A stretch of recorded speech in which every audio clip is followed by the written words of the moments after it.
এই জামাগুলো দেখছেন এক্ষুনি রিয়াজ জাস্ট দিল আমার লগে, আপনারা দেখলেন। আর এই নে, এই আমি তোর মুখে ছুড়ে বেঁধে দিয়েছি। না না, তুই তো ফোন করে জামাগুলো, না না, তুই তো এই জামাগুলো আমাকে ফোন করে চেয়েছিস। আমি কোনোদিনও চেয়েছি আজ অব্দি তোর কাছে?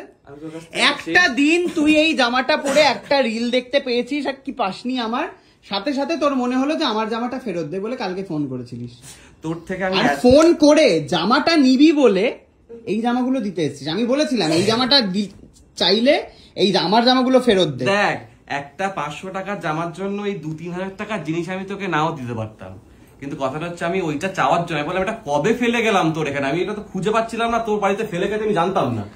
তো অপমান করিস ভাই, এইরকম হচ্ছে অত্যাচারী হয়ে উঠেছে। জাস্ট একটা জামা আমি পরেছিলাম, আপনারা দেখেছেন, একটা ওয়াফেল খাচ্ছিলাম খেয়ে, এটা মানে পরে এটা, তাই জন্য ছুটে এসছে না, আমার গতরে ঢোকালে ফুলে হয়ে ছিঁড়ে যাবে মোটা হয়ে, এরকম একটা ওর হাব ভাব এটা। তো যাই হোক, তো ইফতার যে গেল আর কি, মানে চলছে এখন, কোনোদিনও বলার কোনো প্রয়োজন নেই, কোনোদিনও মনে হয় না যে বন্ধুটার গাড়ি নেই একটু নিয়ে আসি নিয়ে যাই, অথচ আমার লগে বলে দিল যে যা চলে আয়, কিন্তু কোনোদিনও বলে না মুখ ফুটে। চুপ করে কি দেখছিস? আমি শুধু দেখছি একটা মানুষ কতটা, তোর মার দিকে তাকা, তোর মার সামনে তোর প্রমাণ আছে। আমি পর একদিন ছাড়া ফোন করি, কি রে আসবি না, কি রে আসবি না, মিথ্যে কথা বলে দিলি। আমার তো গাড়ি নেই, তুই তো এসে গাড়ি করে নিয়ে এসে বলতে পারিস যে আয় আমি নিয়ে যাচ্ছি। তো ব্যস্ত মানুষ, আমি বলিনি তোকে গাড়ি নিয়ে আমি নিয়ে আসবো, তোকে নিয়ে যাবো এখানে বলিনি? তাহলে তুই ব্লগে কথা যে নেক্সট কথা দেওয়ার কি আছে, এসে কথা দেওয়ার কি আছে? বন্ধুগণ, আমি বলেছি যে তোর গাড়ি নিয়ে আমি নিজে গ্রাম থেকে শহরে এসে আবার তোকে নিয়ে যাবো, ট্রেনে তুলে দেবো। ও, দেওয়ার বেলাটা ট্রেনে তুলে দেবো। ট্রেনে তুলে দিবি ভেন্ডারে মালপত্রের সাথে নাকি? চিন্তা কর মা, কিছু খেতে দেবে না তো? হ্যাঁ বললাম মাংস রুটি খা, বাট এখন বাজে হচ্ছে প্রায় রাত 10টা, আমার বাড়ি রাত্রেবেলা তো তোরা খেতে পারিস।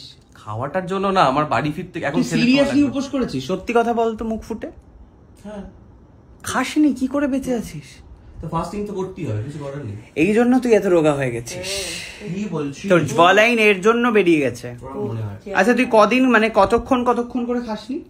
যেরকম নিয়ম 13 ঘন্টা 14 ঘন্টা এরকম। 13 ঘন্টা 14 ঘন্টা, এটা তো আমিও না খাই থাকি বলো। মানে ধরো আমি খাই 12টায় আর খেলাম হচ্ছে বিকেল 3টের সময়, তাহলে কত হলো? অনেকক্ষণ। বল কত ঘন্টা বল। কটায় খাস? আমি খাই রাত 12টায় আর পরের দিন দুপুর বেলায় 3টে। ওই তো 12, ওই তো প্রায় 14-15 ঘন্টা। তাহলে তো আমি রোজই করি মাই ফাস্টিং, কিন্তু আমি কেন রোগা হতে পারছি না? তুই যেটা সাঁটাস সেটা বল, চোখের সামনে যা পাস সব খেয়ে নিস হামাম করে। তোরা কি খাস? একটু ফল খেতে হয়, হুট করে তুই ফ্যাট দিয়ে ফেলিস। তুই যে হালিম খাচ্ছিস, বিরিয়ানি খাচ্ছিস, এগুলো পরিমাণে কম খাই আমি। তুই কি করিস, এক প্লেট খেয়ে একটু এরকম করে আগে পেটের নিচে নিয়ে যাস, ফের তার উপরে ঠাসিস, এরকম করলে কি করে হবে বল? বলছিলাম, আর ক্যামেরাটা কি সত্যি খারাপ হয়ে গেছে? হ্যাঁ, ব্যাটারি খারাপ হয়ে গেছে, ওটা সারানো হয়ে গেছে। আর কি জানো দাদা, আমার দুটো প্রশ্ন আছে তোদের ব্লগ দেখে দাঁড়া। আর হচ্ছে আর কি যেন বলছিলাম একটা, ও মাহি সত্যি সত্যি ওই জামা কাপড় নিজেই খুলতে পারছে এখন আজকাল। চোখের সামনে মেয়েটা বড় হয়ে যাচ্ছে। হ্যাঁ রে, ভাল লাগছে না, চোখের সামনে বড় হয়ে যাচ্ছে, দুদিন বাদে একটা বয়ফ্রেন্ডও হয়ে যাবে। হবে তো। স্কুলে যাচ্ছে, যাই হোক যেন ঠিক পথে থাকে, খারাপ পথে না যায়, এটাই।